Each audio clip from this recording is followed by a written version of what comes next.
نن ورځ بیا نړۍ او افغانستان له پیښو او واقعو خالي نه وه. له دغو پیښو مو درته لس ډېر لنډ خبرونه او نور ډېر مهم راپورونه چمتو کړي دي. له موږ سره تر پایه ملګرتیا وکړئ چې ځانونه له مهمو خبر کړئ. درنو لیدونکو السلام علیکم، وخت مو پخیر. علي وزیر د پښتون ژغورنې غورځنګ مخکښ غړی علي وزیر پر کورونا وایرس اخته شوی. د دې غورځنګ بل مخکښ غړی محسن داوړ په خپل ټویټر پاڼه لیکلي چې د علي وزیر د کورونا ټیسټ پایله مثبته ده، خو اوس یې روغتیایي وضعیت ښه دی. کابل د کابل په سلبستریز روغتون وسلوال برید پای ته ورسید. د کورنیو چارو وزارت ویان طارق آریان وایي چې په دې برید کې د 2 نوي زیږیدلو ماشومانو په ګډون 14 کسان وژل شوي، 15 تنه ټپیان او 3 بهرنیانو په ګډون 100 کسان ژوندي ژغورل شوي دي. طالبانو په دغه برید کې لاس لرل رد کړي او کومې بلې ډلې هم تر اوسه د دغه برید مسؤلیت نه دی منلی. روغتیا وزارت د روغتیا وزارت سرچینې وایي چې د کورونا وبا څخه د مخنیوي په موخه هیواد کې رامنځته شوی روان قرنطین له اختر وروسته بیا نه تمدیدیږي او روانه رخصتۍ به نوره هم پای ته ورسیږي.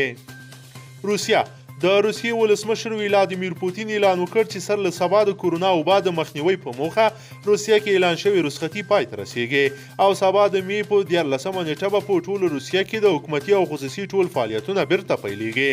پوتین دغه راز ویل چې د کورونا وبا څخه د ځان ساتنې په موخه د دغه هیواد روغتیا وزارت تازه لارښوونې ته هم جدي پام وشي.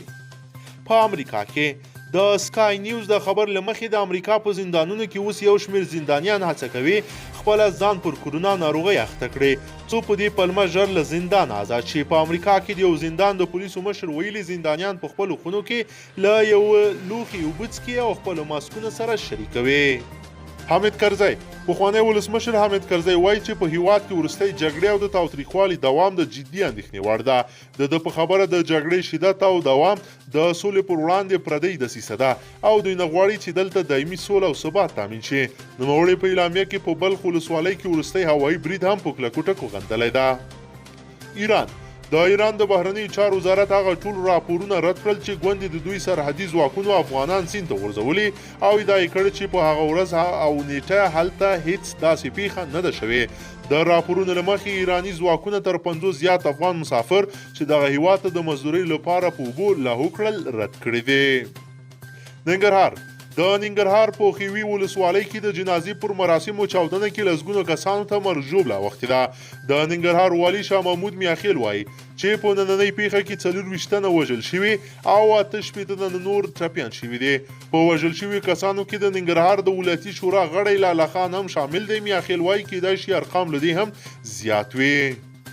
قطر په قطر کې بند پاتې سلګونه افغانان به په یوې ځانګړې الوتکې کې کابل ته راولېږدول شي. په قطر کې د افغانستان سفیر عبدالحکیم دلیلي ویلي چې د کورونا وبا د خپرېدو له امله دلته یو شمېر افغانان د الوتنو د نشتوالي له وجې بند پاتې وه چې د خپله هیواد ته د یادو افغانانو د لیږد په موخه د قطر له چارواکو سره دغه موضوع شریکه کړه.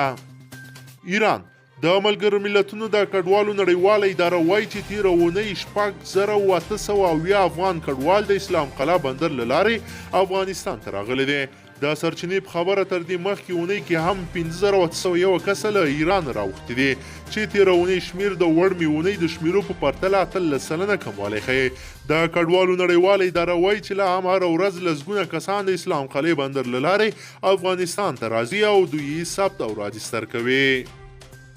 درنو لیدونکو که چیرې مو ویډیو خوښه شوي نو ضروري لایک کړئ او که چیرې غواړئ چې ورته تازه او مهمو پیښو واقعو او خبرونو او مهمو راپورونو څخه ځان ډېر ژر او په لنډو کې خبر کړئ زموږ چینل د سره سبسکرایب کړئ.